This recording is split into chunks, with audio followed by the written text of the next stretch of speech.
Deuteronomio capítulo 11, los versículos del 8 en adelante. A ver si terminamos el capítulo hoy. La semana pasada, o hace ya un par de semanas atrás, estuvimos hablando, resumen rápido para entrar al versículo 8 en adelante, sobre cómo el obedecer a Dios está relacionado al amar a Dios y al servir a Dios. Y vimos que hay una relación que si lo amamos, le obedecemos y le servimos. Eso es lo que Moisés le está diciendo a Israel, que sea la base por la cual ellos, los israelitas, deberían de siempre guardar los mandamientos de Dios. Y acá vimos que estableciendo el fundamento del servicio, de la obediencia, ¿cuál es? Es el amor a Dios. Eso es lo que vimos la semana pasada. Quedamos, yo les di algunos pasajes, números 16, números 26, 9 al 10 y Salmo 106, 16 al 18. Quedamos en hablar sobre cuando muchas veces servimos a Dios por malos motivos.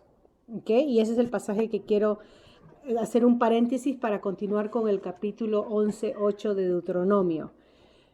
Y lo que quiero decirles acá es cuando los celos se apoderan del servicio. Cuando los celos se apoderan del servicio. El caso de Coré que se menciona en el versículo 6 de Deuteronomio 11, 6, que habla sobre Datán y Abiram y es la rebelión de Coré. Cuando ustedes leen estos pasajes a forma de resumen, este caso de Datán y Abiram eran hijos de Eliú de la tribu de Rubén, el primogénito, ¿ok? Este es el primogénito. Y según números 16, estoy resumiendo, esta rebelión fue iniciada por Coré. Coré era un levita.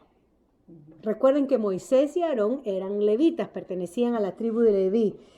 Y este levita, ¿okay? Este líder religioso, Coré, apoyado por 250 líderes israelitas y por Datán y Abiram, un par de ellos, cuestionaron el liderazgo de Moisés y de Aarón.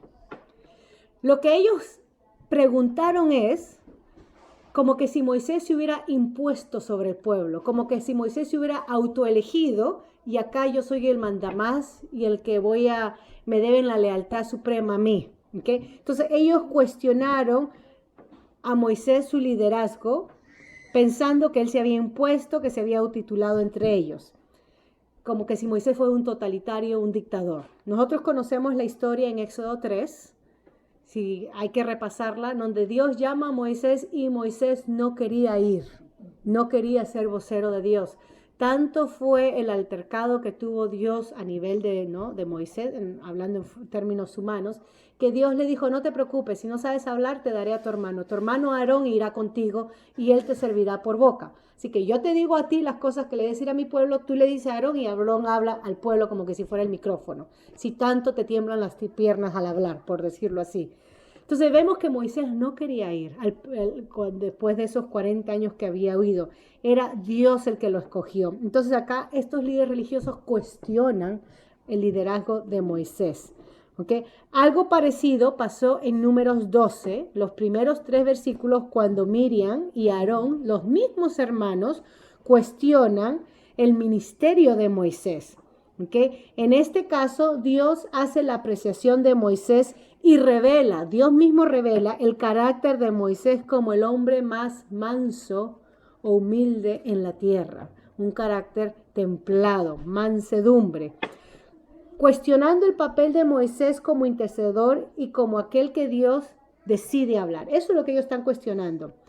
Israel se olvidó lo que sucedió en el Sinaí, en Éxodo 20, por eso yo le digo que lean siempre, cuando estudiamos uno de los libros del Pentateuco, los primeros 5 libros que se le atribuye a Moisés, estamos estudiando Deuteronomio, cuando se estudia uno de esos libros siempre es bueno leer los otros 4 porque eso nos sirve de contexto histórico y podemos darle entendimiento al discurso que Moisés nos está dando. Cito entonces, el pueblo de Israel se olvidó lo que sucedió en Éxodo 20. Escríbanlo para que lo lean en casa. Éxodo 20, desde el versículo 18 al 20 y también Éxodo 19. Ustedes pueden leer los 2 capítulos.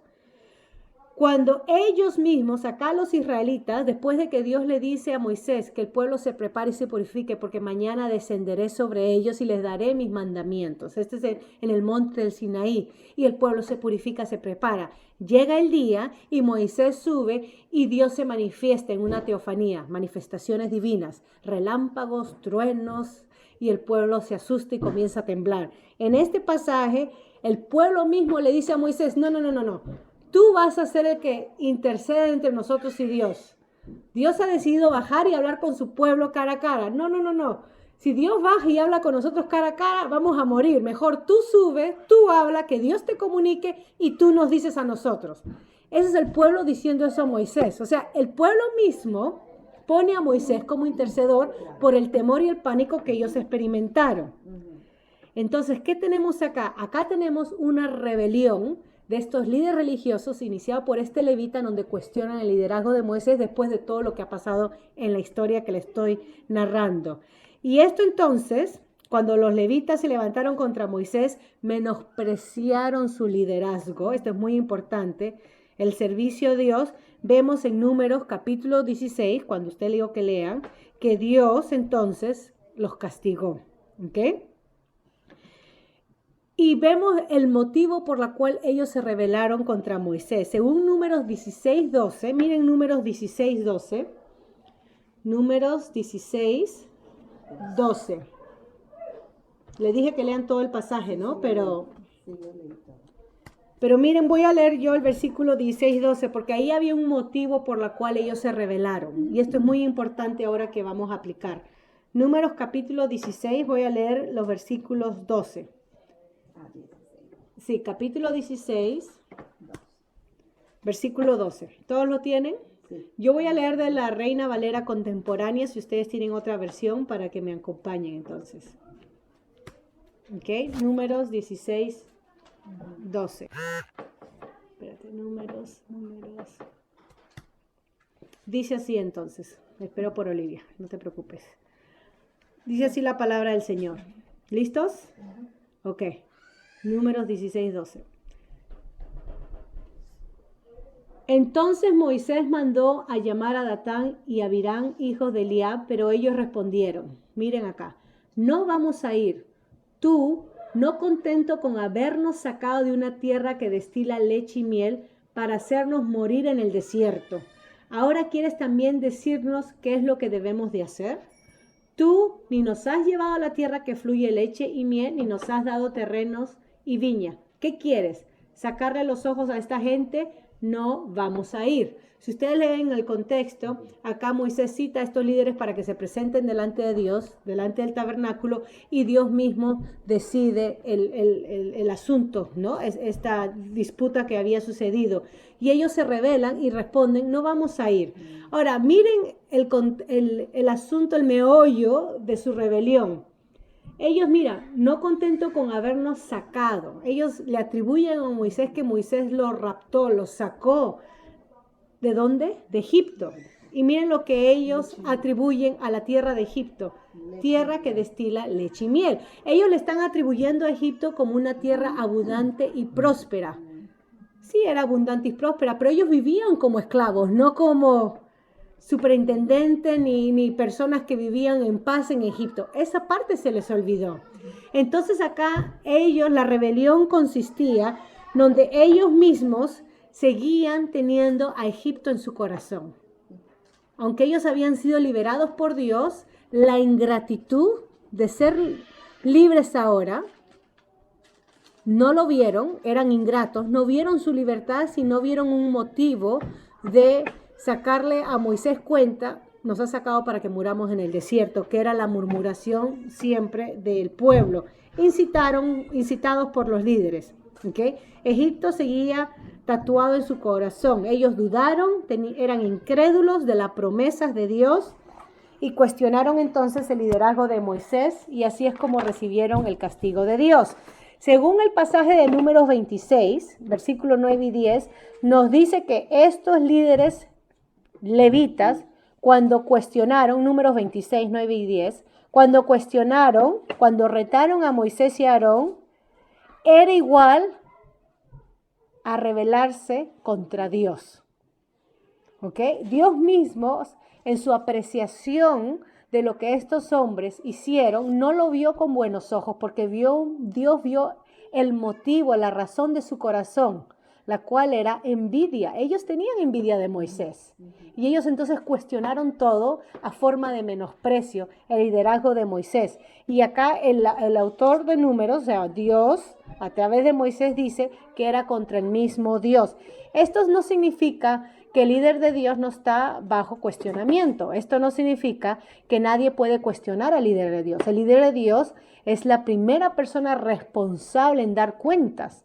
Eso ya lo hemos estudiado cuando vimos por qué Dios no le permitió a Moisés entrar a la tierra, en el capítulo 3 de Deuteronomio. Acá lo que ellos cuestionan no es: Moisés, danos un resumen de tu liderazgo para ver si estás obedeciendo a Dios o no estás obedeciendo a Dios. Acá lo que ellos cuestionan es la misma promesa de Dios a Moisés para el pueblo de salir, para adquirir la tierra. Ellos dicen: mentira, nos has sacado, no vamos a ninguna tierra, no tenemos nada, tú nos has sacado de nuestras casas para morir. O sea, están cuestionando al mismo Dios, se están rebelando contra el mismo Dios. Dios los quiere liberar y ellos responden en una forma ingrata e incrédula. Eso es lo que acá Dios está castigando. ¿Ok? Salmo 106, versículo 16 al 18. Lo voy a leer porque es un texto importante. Salmos 106, versículo 16 al 18. Nos habla entonces el motivo verdadero de la rebelión. Y es lo que ya mencioné. Pero vamos a leer entonces el pasaje, Salmos 106, versículo 16 y 18. Leo, nuevamente mi versión es la Reina Valera contemporánea. Dice: en el campamento sintieron envidia de Moisés y de Aarón, a quien tú consagraste a tu servicio. La tierra se abrió y se tragó a Datán y sepultó a la pandilla de Abirán. El fuego se extendió entre ellos y los impíos fueron consumidos por las llamas. Impíos, ese es el trato que se le da. Y se nos dice que sintieron envidia de Moisés. Ahí está la razón de su rebeldía.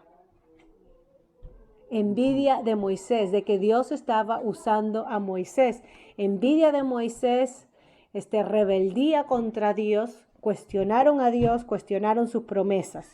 ¿Okay? Gente mala de corazón. Estos eran los líderes que querían ellos mismos autotitularse. Estos eran los líderes que querían suplantar a Moisés.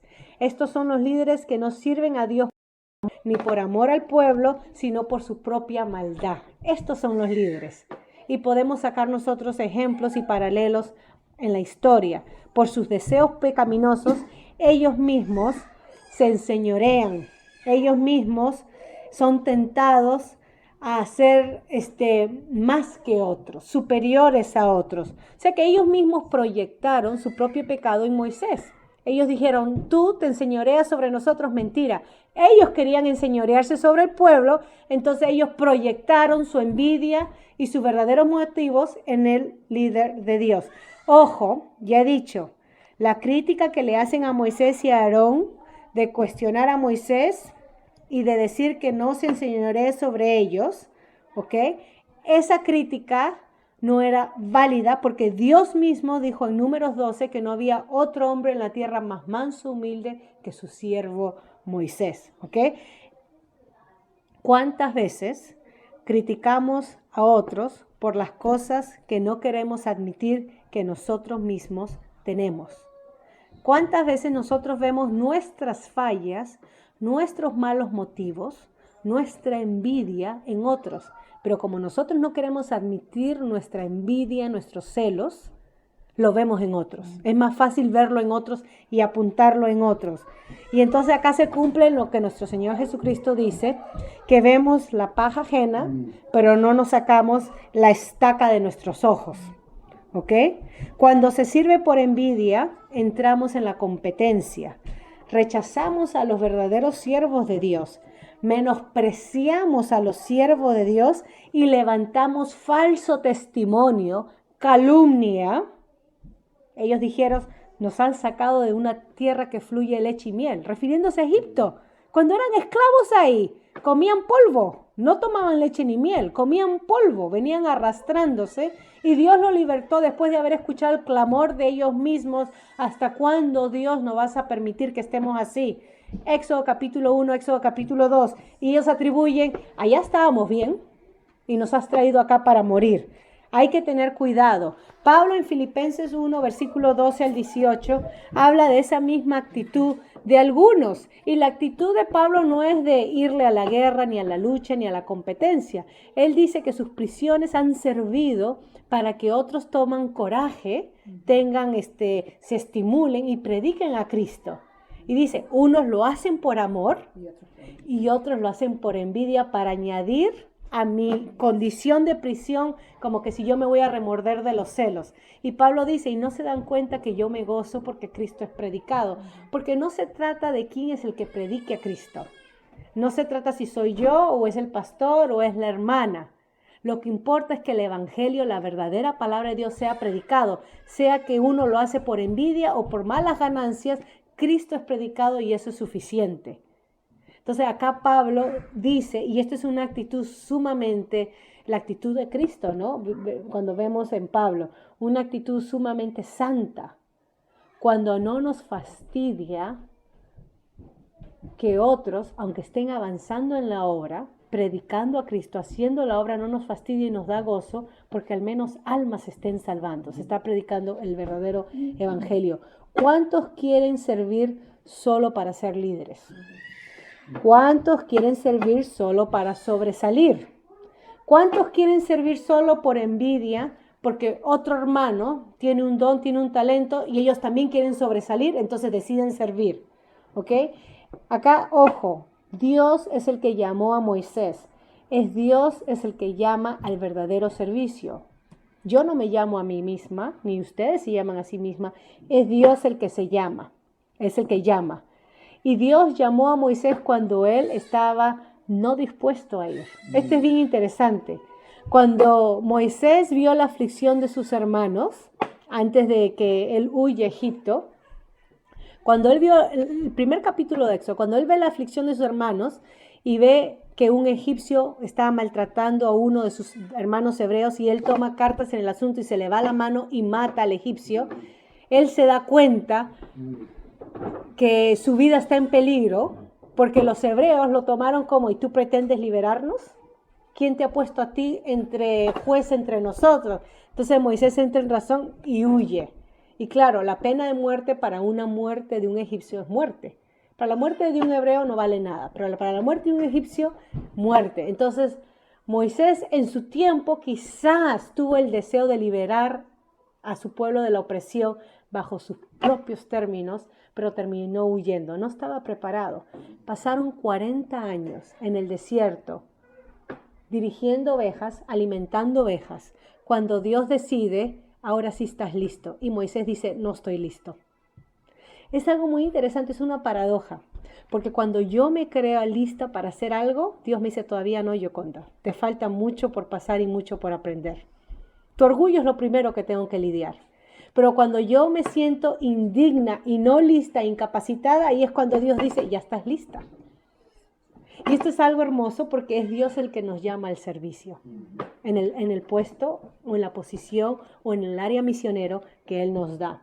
¿Okay? Estos impuestos líderes se hicieron ministros del Evangelio. Pablo habla en Romanos 16, 17 al 18, leo, porque advierte a la iglesia en Roma, una iglesia que todavía Pablo no conocía y deseaba ir a conocer, y él escribe en la parte final de sus saludos, ¿no? De su conclusión, Pablo les dice a estas iglesias en Roma, Romanos 16, 17 al 18, pero les ruego, hermanos, que se cuiden de los que causan división y tropiezo en contra de la enseñanza que ustedes han recibido, y que se aparten de ellos, porque tales personas no sirven a nuestro Señor Jesucristo sino a su propio vientre, y con palabras suaves y lisonjeras engañan al corazón de los ingenuos.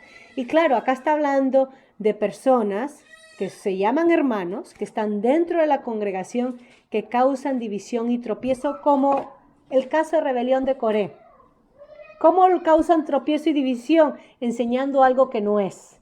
¿Qué hicieron estos líderes? Enseñaron algo que no era. Le dijeron al pueblo, le dijeron a Moisés, nos has sacado de tierra que fluye leche y miel para traernos al desierto a morir. ¿Eso no era palabra de Dios? Ellos tergiversaron la promesa de Dios por su propia conveniencia porque ellos mismos querían dirigir al pueblo y no que sea Moisés. Entonces, acá los que causan división en la iglesia son los que tergiversan la palabra de Dios para su propia conveniencia. Cuestionan la palabra de Dios, causan incredulidad en la gente. ¿Okay? Porque el fin de ellos es su ego, es su propia conveniencia, su propio interés. Pablo advierte a la congregación que tal persona tengamos cuidado y nos apartemos de tales personas. Para esto se necesita discernimiento. Para esto se necesita discernimiento. ¿Okay? Entonces, estas personas no cuidan de las ovejas, no sienten amor, no sienten compasión. ¿Okay? Estos ministros pretenden llenar sus congregaciones y ser ellos mismos los que resplandezcan. ¿Okay? Estos son. Moisés tenía a Aarón, tenía a los 70 líderes que había escogido para ayudarlos en el caso de dar juicio al pueblo. ¿Se recuerdan cuando el suegro le dio ese consejo, no? 70 líderes. Tenía a los levitas. Moisés era el siervo de Dios, pero él aprendió a trabajar en equipo. Había un equipo alrededor de él. ¿Okay? En la Biblia tenemos ejemplos cuando Dios permite que sus siervos líderes, pasen por un tiempo de frustración. Cuando leemos la Biblia, vemos ejemplos donde los siervos líderes de Dios pasan por un tiempo de frustración, que es el tiempo de espera. Cuando no hay resultados, cuando no vemos resultados, como que estamos esperando y por más que más hagamos, más hacemos, nada sucede. Por más que hagamos, nada sucede. Entonces, como que un tiempo de frustración, ¿no? Como un seminario espiritual, diría yo, un seminario espiritual. Como les dije, Moisés pasó 40 años en el desierto. José cerca de 20 años. José, el hijo de Jacob, como siervo prisionero. David huyendo de Saúl en el desierto. Pasaron 17, 18 años que él huía y ya había sido ungido. Ya había sido ungido por Samuel, pero estaba huyendo. Todo esto Dios lo usó para capacitar espiritualmente a sus líderes. Así que si Dios tiene un tiempo con cada uno de sus líderes, si Dios pasa 15, 20, 40, 50 años, esa es la voluntad divina para capacitar a sus líderes para que puedan ver, experimentar, sea en su vida o quizás ellos mismos no experimenten, sea en la otra generación. Moisés no entró a la tierra. Moisés no pudo poner los pies en la tierra, literalmente hablando, y comer del fruto en abundancia de la tierra.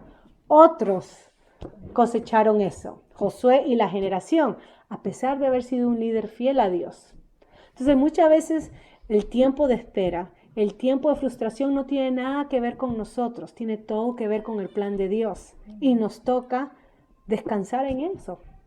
Si es la voluntad de Dios, eso no me da excusa para ser mediocre, para no hacer nada, para ser vago en las cosas de Dios. Claro que no, tenemos que seguir sirviendo. Moisés no dejó de servir. José no se sentó en la cárcel deprimido llorando. Dice que obtuvo confianza del alguacil que le entregaron las llaves. O sea, José estaba trabajando activo en la cárcel. Abraham caminó desde que Dios lo llamó hasta Canaán. Caminó. Y en todo eso experimentó pruebas. David, en medio de huida de Saúl, combatió a los filisteos y los sometió a los filisteos, sí. Entonces, es Dios trabajando a través de ese tiempo de frustración y dándonos músculos espirituales, si se puede decir así. Es Dios trabajando, así que no nos frustremos, no nos sintamos soy yo, no produzco nada, porque no tengo un púlpito, no tengo una congregación de 2000 gente, o la gente no crece, no madura. Puedes ver 1000 personas en mi congregación, pero todos son unos inmaduros y me siento frustrado porque pienso que tiene que ver conmigo. No, si estamos haciendo el trabajo y delante de Dios somos íntegros, es Dios el que nos permite pasar por esos tiempos de espera. ¿Okay? No nos frustremos en el ministerio porque nos sentimos estancados. Si Dios te llamó, Él te capacita. Eso es muy importante. Dios capacita al que llama. Y esta capacitación no depende de ninguna institución humana. Podemos pasar por seminario y es bueno estudiar la palabra, claro que sí. Es bueno ser constantes en saber, diligentes, lo que dice la Biblia, claro que sí.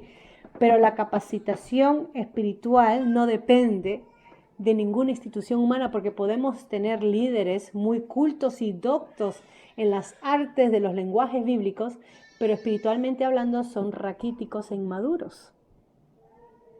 Dios está interesado porque haya una maduración completa, un balance completo, donde podamos capacitarnos en el estudio de la palabra y al mismo tiempo entonces podamos nosotros descansar en la capacitación de Dios a través de ese tiempo de frustración.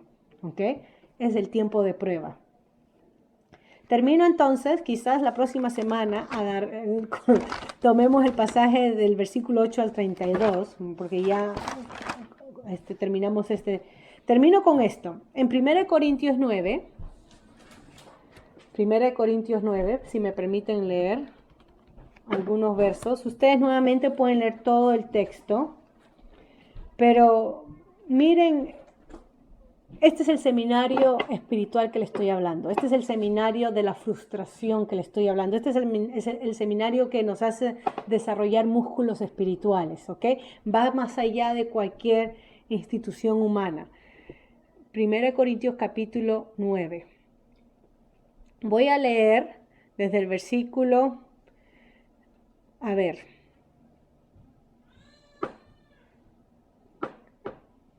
si me permiten, pueden leer todo el pasaje, 1 Corintios 9, pero por razones de tiempo voy a leer desde el versículo, si ustedes, desde el versículo 13.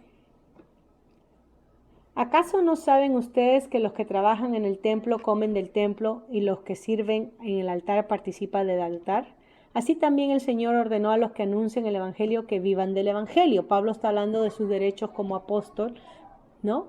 De que puede vivir del Evangelio, pero si ustedes leen 1 Corintios, él no tomó ese derecho para él, ¿ok? Él trabajó. Pero yo no me he aprovechado de nada de esto, ni tampoco he escrito esto para que sea así conmigo, porque prefiero morir antes que alguien me despoje de este motivo de orgullo, el que él no ha pedido manutención de la iglesia, ¿ok? Pues si anuncio el Evangelio no tengo por qué jactarme, porque esta es mi misión insoslayable. Ay de mí si no predico el Evangelio. Esa era la misión de Pablo. Así que, si lo hago de buena voluntad, recibiré mi recompensa. Pero si lo hago de mala voluntad, no tengo más que cumplir con la misión que me ha sido encomendada. ¿Cuál es pues mi recompensa? La de predicar el Evangelio de Cristo de manera gratuita, para no abusar de mi derecho en el Evangelio. Porque aunque soy libre y no dependo de nadie, me he hecho esclavo de todos para ganar al mayor número posible. Acá Pablo, el gran apóstol, renuncia a sus derechos de apóstol y se hace un siervo para todos, para que todos conozcan el Evangelio. Y lo bello de esto es que él no es reconocido, especialmente por las iglesias en Corinto.